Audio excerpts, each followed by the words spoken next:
ঘরের বাইরে বা কর্মস্থলে আমরা কি আসলেই কোথাও কি নিরাপদ আছি বলেন? ঢাকা মেডিকেল কলেজের একজন শিক্ষককে যেভাবে প্রকাশ্যে পিটানো হলো তা দেখলে যে কারো চোখ কপালে উঠবে। বিএনপির শাসনামলে এখন চারদিকে চাঁদাবাজির রমরমা একটা অবস্থা চলছে।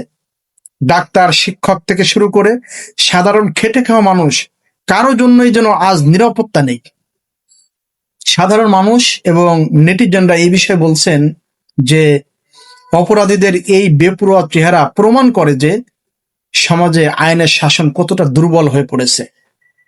বিশ্লেষকদের মতে এই চাঁদাবাজি থামানো যদি না যায় তাহলে সাধারণ মানুষের জীবন চরম হুমকির মুখে পড়বে।